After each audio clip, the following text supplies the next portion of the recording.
The Berlin Wall, part of the Iron Curtain that cut Europe in two. Beyond the wire, armed force had always held down the peoples of the communist world.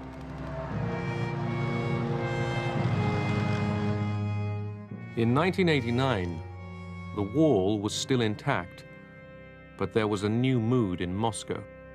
The use of force had discredited itself completely. It was no longer possible to stabilize the world by military methods. We saw a real opportunity because of this recognition on the part of the Soviet Union that they weren't going to win an arms race. They weren't going to, quote, bury you, unquote. We were the beneficiaries of this.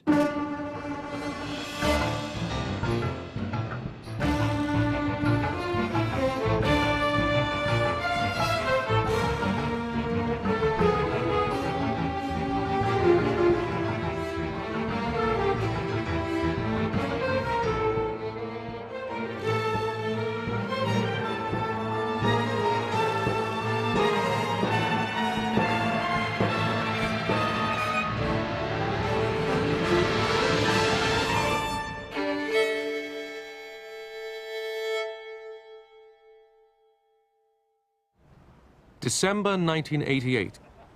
Gorbachev met George Bush and outgoing President Ronald Reagan. Gorbachev had decided that the Cold War must be brought to an end. The Americans remained cautious. There were pressures on Mr. Gorbachev from his right, if you want to call it that, from his military, God knows from who else, who didn't want to see the rapidity of this change. By 1989, Gorbachev was determined to loosen Soviet control over the nations in the communist bloc.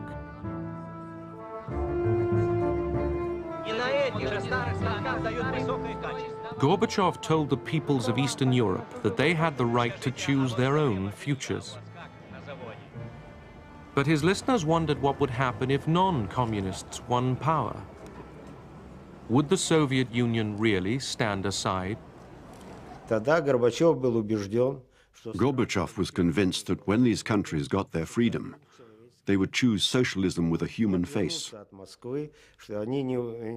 He believed they would not turn away from Moscow, nor run off to the West. He thought they would be grateful to Moscow and keep up ties of friendship with the Soviet Union. But not everybody wanted freedom from Moscow. Communist leaders like East Germany's Erich Honecker relied on Soviet support to stay in power. To imagine that the Soviet Union, after 40 years of alliances, would leave every socialist country to fend for itself and turn its back on them as if there had never been a brotherly community. This was unheard of. Hungary, 1956. Soviet tanks smashed the Hungarian attempt to win democracy and independence. Imre Nagy and the other leaders of the uprising were executed. Economic reforms improved life for a while, then hit disaster. By 1989, the communist government was losing control. But Soviet troops remained in the land. The Hungarian people were growing angry again. Fear drove the regime to promise political changes and more democracy. The country was close to an abyss, close to a total crisis situation. Economically, we accumulated by the time a huge debt. Politically, all the key players within the country realized that there is no way to get a better life via reforming the socialist model. In March 1989, Prime Minister Nemeth visited Moscow. The Hungarian leaders were planning free, multi-party elections. But would this be too much for Gorbachev? I said, I don't know as of this moment when we will have the first elections. But knowing that you stationing in the territory of the country roughly 80,000 soldiers, and having in mind the experience of '56, when your tanks crushed the revolutionaries and all the forces who fought that time for freedom, will you repeat the '56 exercise or not? And Gorbachev, without hesitation, responded quite clearly to me. I don't agree with the multi-party system, the introduction of the multi-party system in Hungary. But that's not my responsibility, that's your responsibility. There will be no instruction or order by us to crush it down. So that was quite important message. A nameless grave in Budapest hid the murdered leaders of the 1956 uprising. Now the government agreed to rehabilitate them, the dead and the living. Erzsébet Hrozova was 18 when she fought in the uprising. She spent 12 years in prison. I felt as you do when a plaster is removed, and at last you can breathe freely. You don't have to lower your head anymore. I felt I could breathe again. Imre Nagy and his comrades were given a public funeral. The government declared that the 1956 revolution was justified. The crowd listened to the names of the martyrs.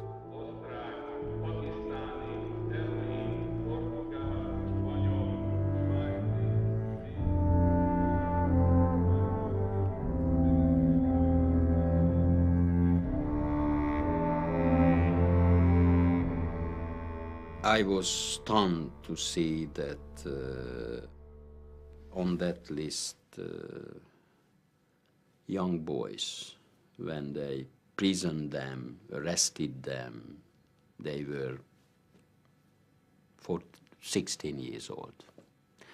And they waited till they celebrated their 80th birthday. And next morning, they killed some of them.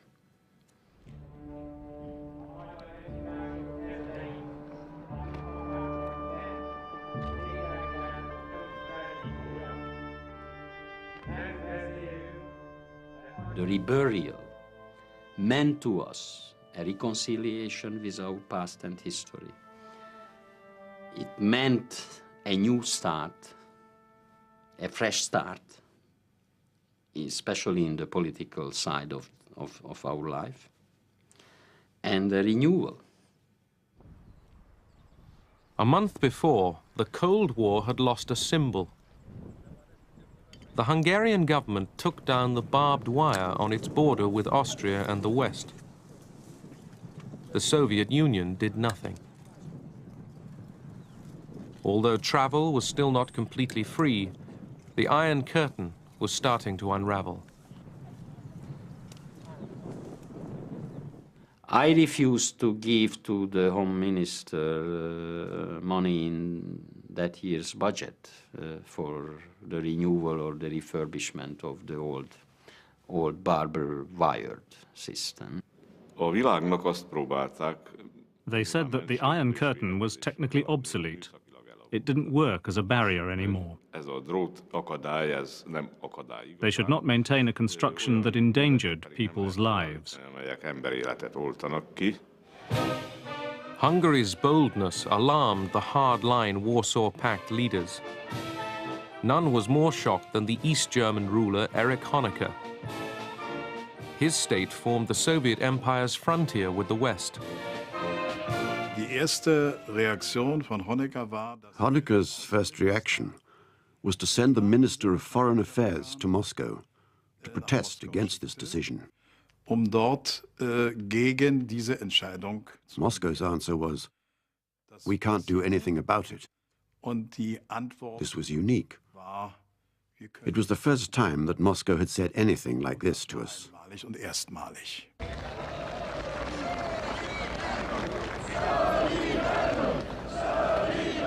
The Poles, like the Hungarians, were breaking with the communist system. Faced with a wave of political strikes led by the opposition movement Solidarity, the regime had given way. I knew that the communist system was finished. The only problem was, what would be the best way to get rid of communism?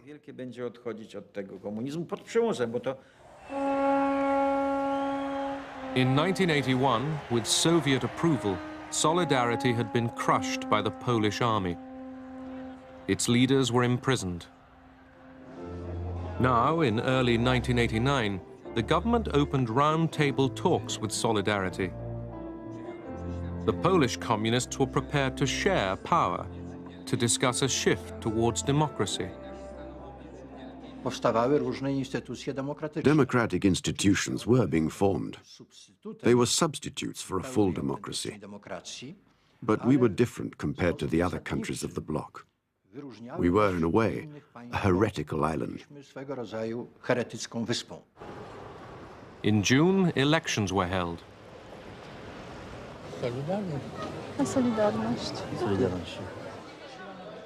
They produced a stunning defeat for the communists. Solidarity won 99 out of 100 seats in the Senate. Within weeks, the first anti-communist prime minister in the Soviet bloc took office. When we knew that Gorbachev was thinking about reform, we saw he would not oppose our reforms, and that was important to us. At the Warsaw Pact summit, the leaders were divided. Honecker, like Romania's Nicolae Ceausescu, was alarmed by what was happening in Poland and Hungary. Honecker, and particularly Ceausescu, were against our reforms. On one occasion, we were having a meeting with him in his residence on the outskirts of Bucharest. He and his wife, Raisa, and myself were having a discussion. Our passions really ran high.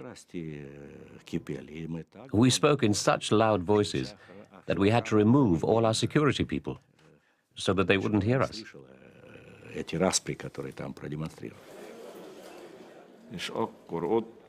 We heard that Ceausescu of Romania, Jakeš of Czechoslovakia, and Honecker were organizing some sort of conspiracy.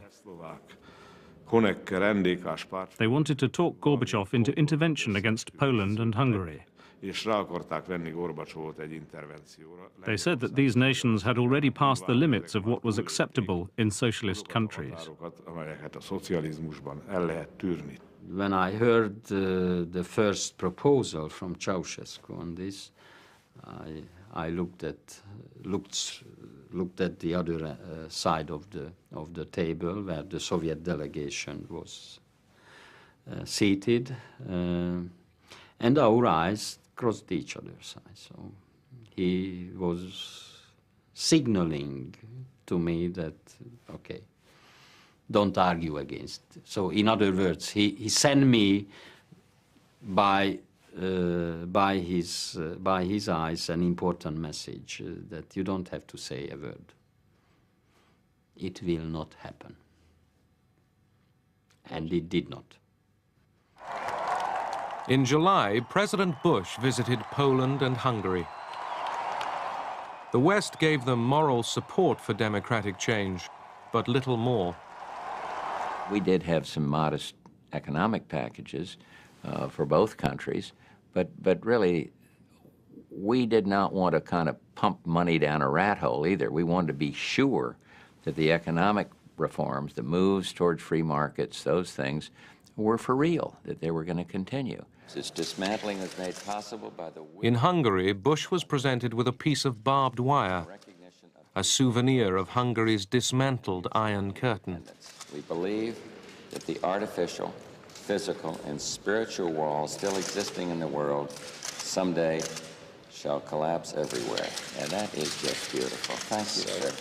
I don't know, I'm kind of an emotional sort of person anyway. I cry too easily. I did then, I do now. And I had tears in my eyes when I was given this symbol of the end of the Cold War.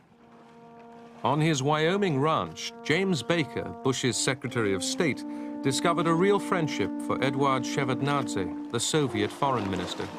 Excuse me, I'm from the Park Service. Do you guys have a fishing license? Absolutely. Baker confirmed to Shevardnadze that the United States would tread carefully in Eastern Europe and would not exploit Soviet problems there. What was achieved at Jackson Hole was, I think, a new atmosphere of trust. Everyone on the American side, as a matter of fact, felt it was very important that we assist Gorbachev and Shevardnadze and the reformers in the Soviet Union in any way we could to arrive at a soft landing. The Cold War didn't have to end with a whimper. It could have gone out with a bang. Already in communist China, a surge of demands for human rights and democracy had ended in tragedy. On Tiananmen Square in Beijing, tanks and troops had attacked peaceful demonstrators and slaughtered them.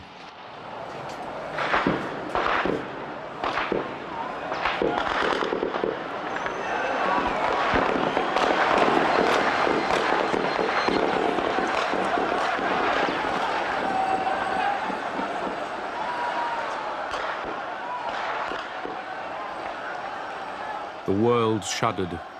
Would reform in Eastern Europe end like this?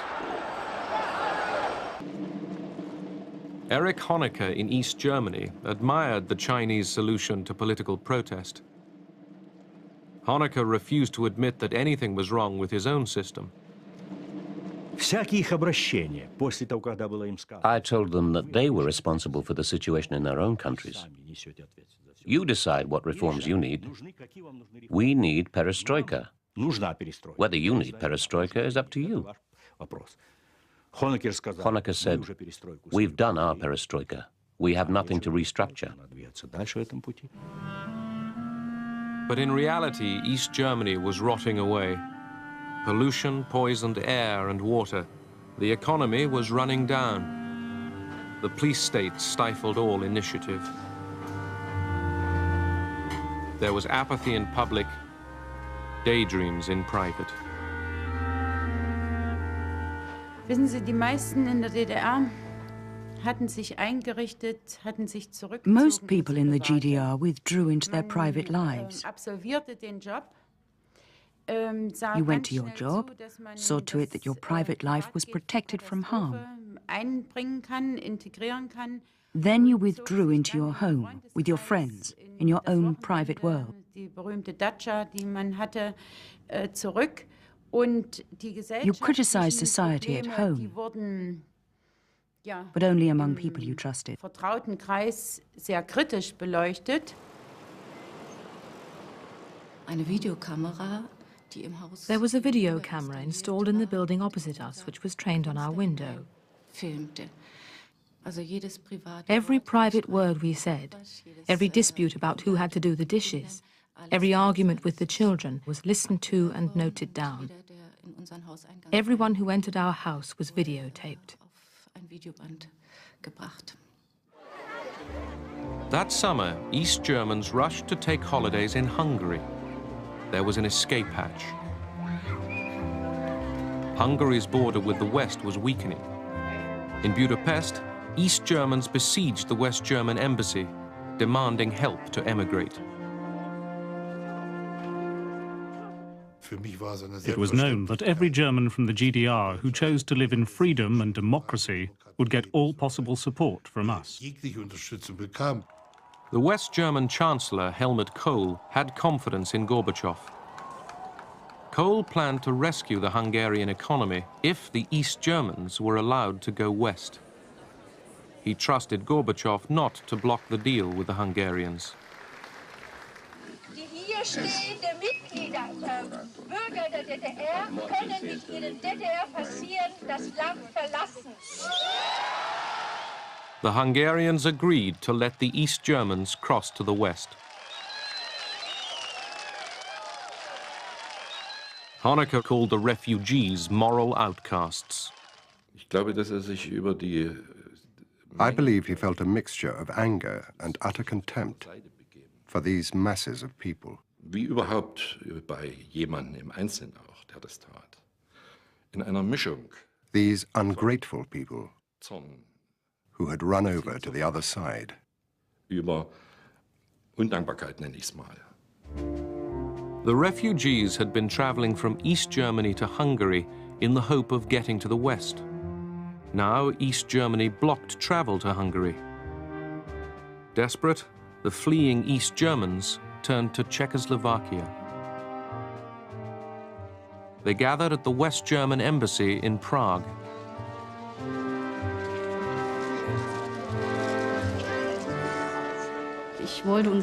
We had no prospects. I didn't want my child to grow up under that repression. It wasn't just that we couldn't travel, it was small everyday things. When the embassy was full, the refugees climbed into the garden.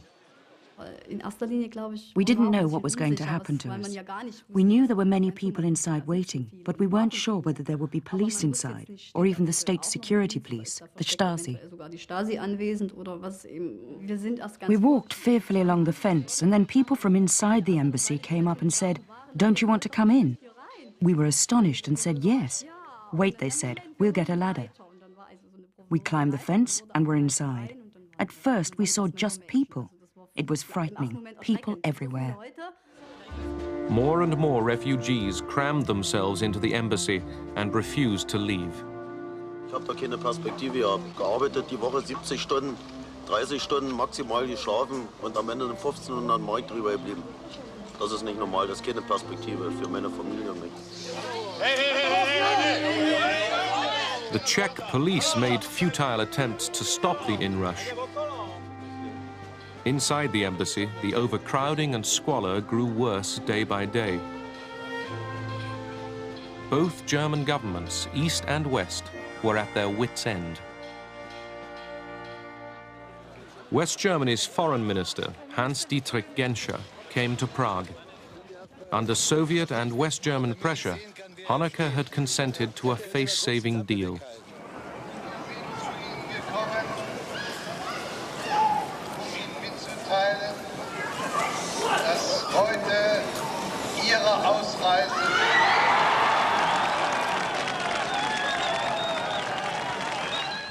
The refugees could go to West Germany, but only if their train crossed East German territory first. Then Honecker could claim that he had expelled them and cancelled their citizenship.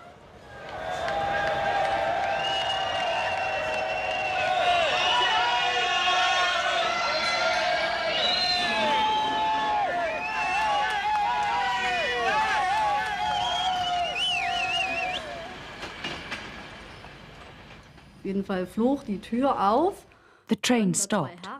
Two men opened the doors. "Good day, we are from the state security and will collect your identity cards now." And I will never forget how they had to bend down to collect these documents, because the people threw their identity cards at their feet. The feeling was, there's your card, you can't threaten me anymore. It was very satisfying. Back in Prague, a new wave of refugees stormed the embassy fence.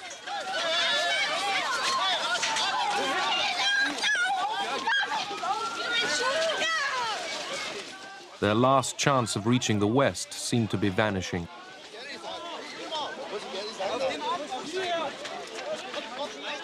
Within a few days, another 7,000 people had scrambled into the embassy garden.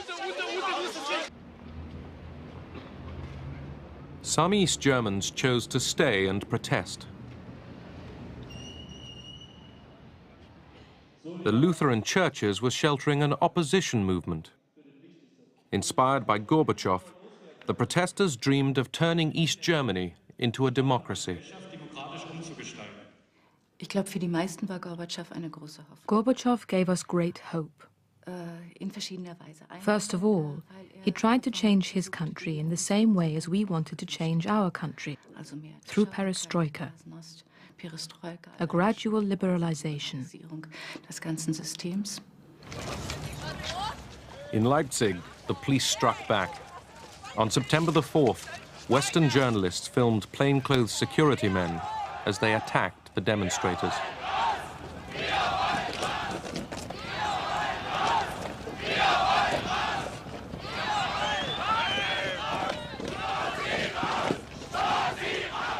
Soon came a new chant of defiance. We are staying here. We are staying here was a protest against what the GDR had done, namely to drive young people to leave the country because they had no prospects. That was a turning point, and people said, we still have hope. Every Monday in Leipzig, there were demonstrations at the Nikolai Church. They swelled into mass protests. The police tried to stop them.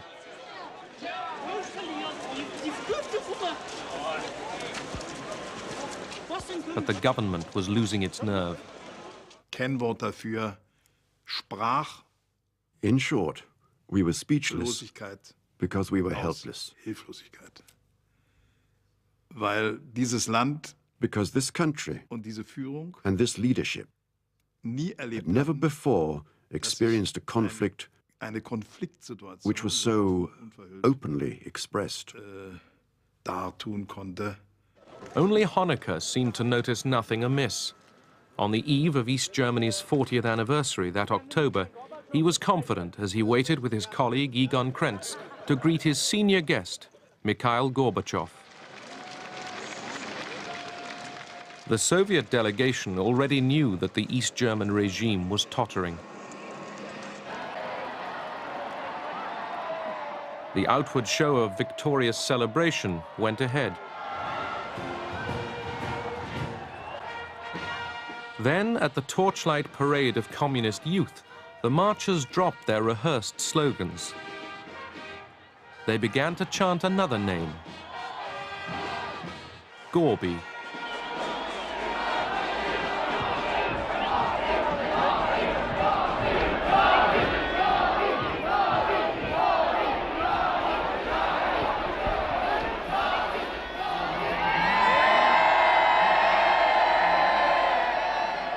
Honecker pretended not to notice. These were specially chosen young people, strong and good-looking.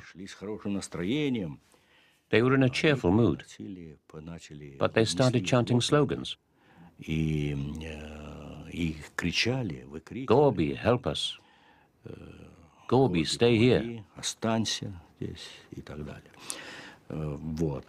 Rakowski, the Polish leader, came up to us and said, "Do you understand German?" I said, "I do a little bit." "Can you hear?" I said, "I can." He said, "This is the end." And that was the end. The regime was doomed. This was a vote of no confidence against us. Gorby Gorby did not mean do it exactly as it was done in the Soviet Union. Gorby Gorby meant we need change here in the GDR. In a series of increasingly surreal meetings, Gorbachev tried to inject a sense of reality. Honecker and I spent about 3 hours talking. He couldn't understand why I wanted a meeting. But we had a serious discussion. I told him what we were doing. He told me what they were doing. He described it all as one victory after another. But I said, he who lags behind events loses.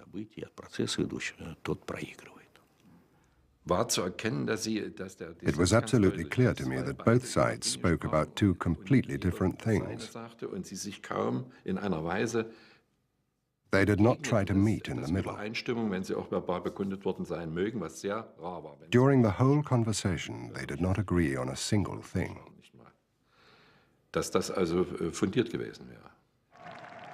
As the leaders met at the closing reception, a plot was hatching against Erich Honecker. A group in the East German Politburo had decided to try and get rid of him.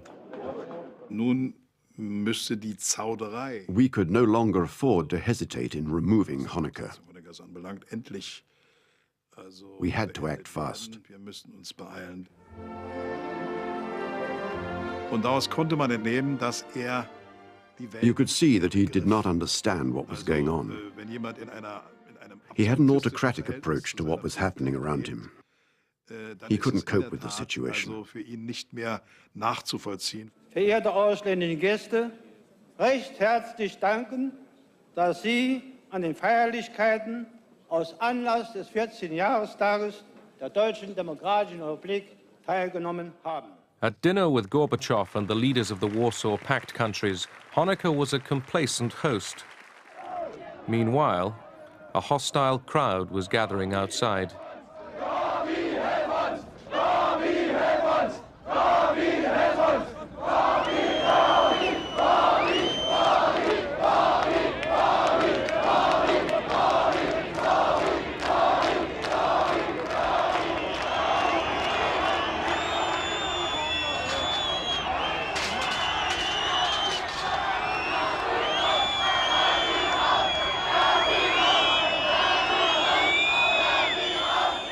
Honecker was planning to stamp out the new opposition.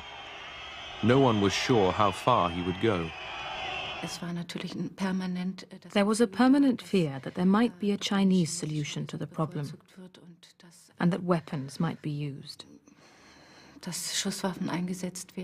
We could never ignore this possibility. Sometimes we even thought that Soviet tanks might appear. That evening, the demonstrations in Berlin continued.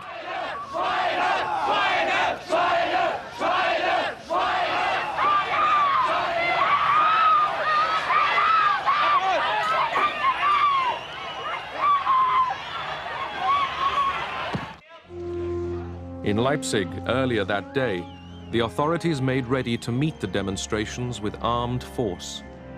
On the afternoon of October 7th, the entire square was cordoned off by the police. It was the first time I saw the power of the police. They stood in a phalanx with their helmets and shields and face masks.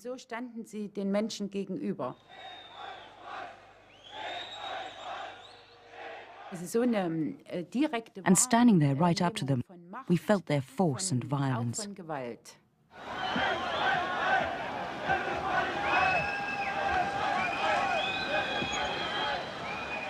That night, the police charged and scattered the demonstrators.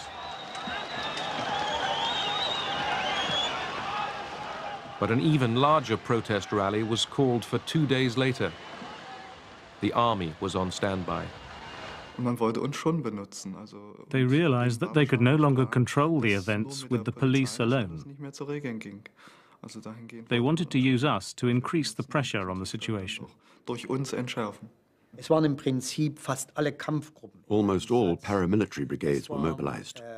The voluntary police force were out in strength. More than 8,000 men were armed and sent with their equipment to Leipzig. We were issued with twice as much ammunition as normal. Usually we had 60 rounds. Now they gave us 120 rounds.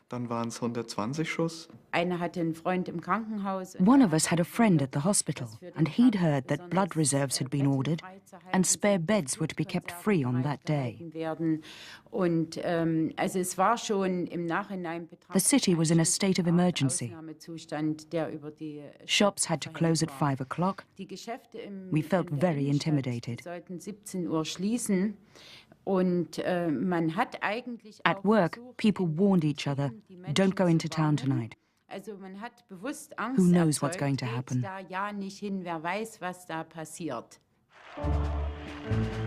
As the Leipzig demonstration moved off, the local Communist Party leaders realized that 70,000 people were already on the streets.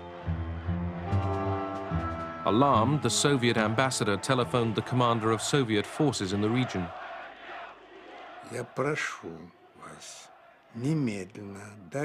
I urge you to immediately order the troops back to the barracks. That's the first thing. Secondly, stop all maneuvers. Third, stop all flights of military planes. And under no circumstances interfere in the developments. The Leipzig communists begged the opposition to talk with them.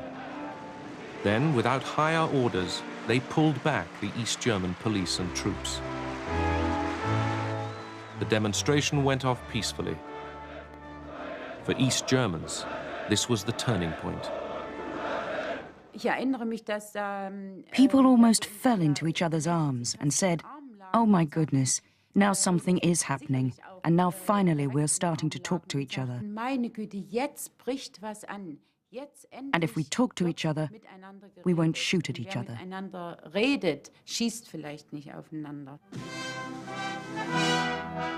Now Honecker's allies deserted him. He was voted out of power by Egon Krenz and the entire Politburo on October the 17th. It was high time for him to go. It would have been impossible for us to get out of this deep valley with him at the top, even if he'd mustered all his authority for change. Now Egon Krenz was in charge. He promised democratic reforms. He assured the people that he would make it easier for East Germans to travel west, the issue which had set off the whole crisis. Of course, we felt under tremendous pressure. It was non-stop. We had to make a move.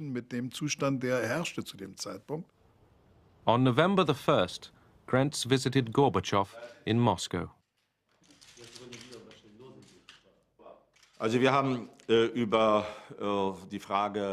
We talked very openly about the question of free travel.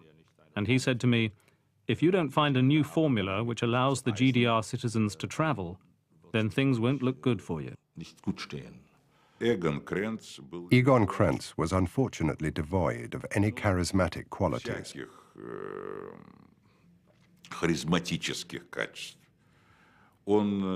He wasn't accepted by the people.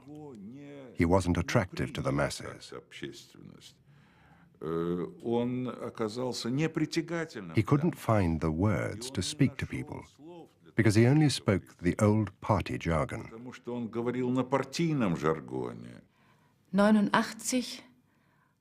By 89, many people, myself included, were no longer prepared to look for dialogue. I remember that we said, now our readiness for dialogue has expired. Now it's confrontation. In vain, Krenz offered new freedoms. The street demonstrations grew bigger and asked for more. In East Berlin on November the 4th, a crowd of 500,000 people gathered.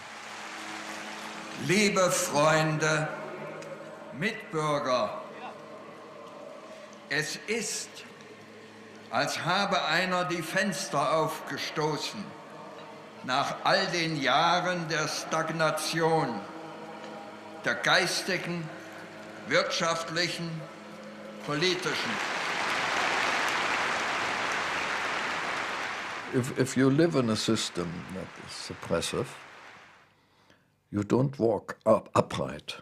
You always go this way, with your head down. And now was a chance to walk upright and to show your face and to show the power of the people. On November the 9th, 1989, Günter Schabowski told journalists in Berlin that restrictions on travel to the West would be lifted. The government meant the change to start next day, but Schabowski mistook the timing. Bitte? Ab sofort. Also Genossen, mir ist hier also mitgeteilt worden, dass eine solche Mitteilung heute schon verbreitet worden ist. Sie müsste eigentlich in Ihrem Besitz sein. Das tritt nach meiner Kenntnis, ist das sofort. Unverzüglich. The news flashed round the city. East Berliners rushed to see if the checkpoints in the wall were really opening.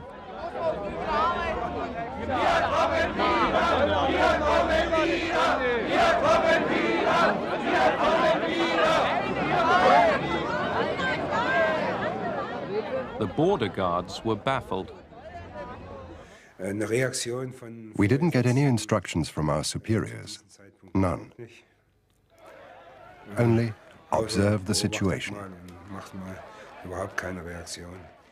We tried many times to speak to our superiors, but nobody got back to us.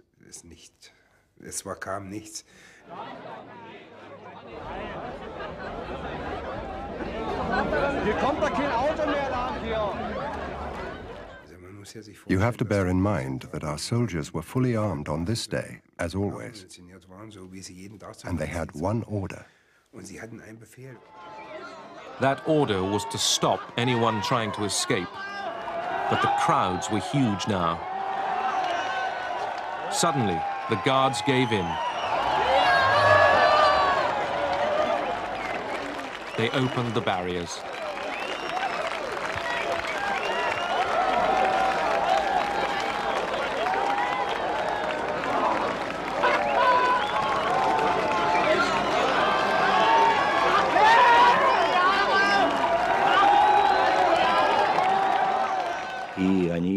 They opened the borders and didn't take any countermeasures. They didn't consult me or get my approval. Die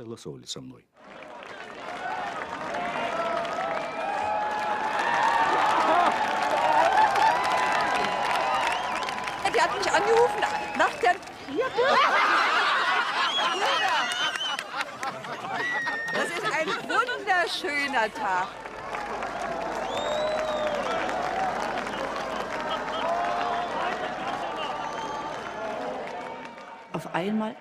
I found myself in a group of people who were applauding. I didn't understand right away why.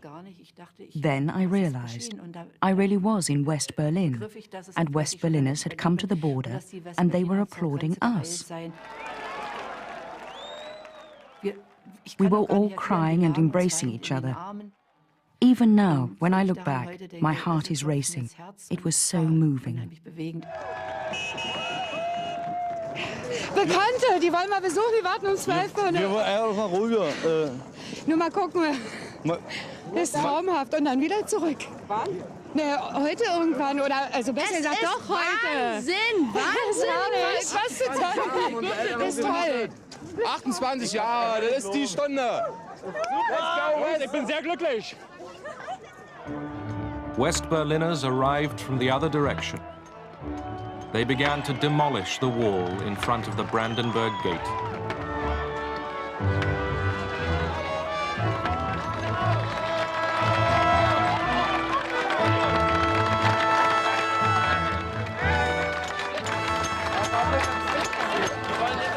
Also die Idee, auf der Mauer herumzuhacken, die kam irgendwie, das war so ein There was a common idea. Now we have to get rid of the wall. Diese Werkzeuge kamen ja aus der Gruppe und everybody had different reasons. Jetzt müssen wir die Mauer wegkriegen. Und jeder hatte wahrscheinlich andere. For me, it was that I had relatives on the other side who couldn't come over. Man kannte, dass man eben nicht, wenn man wollte, zusammenkommen konnte.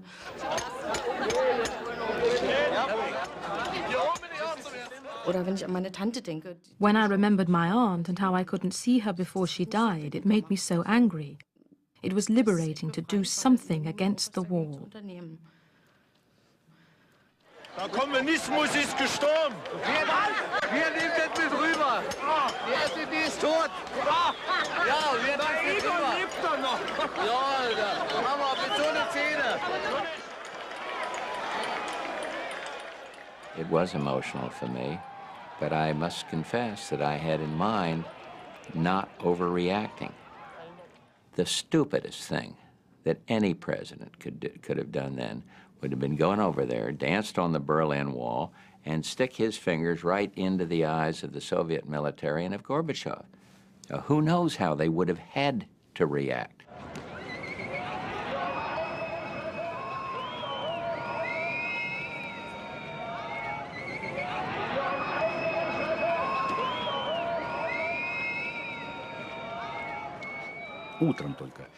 Next morning, I got a phone call.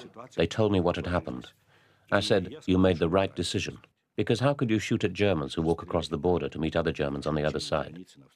So the policy had to change.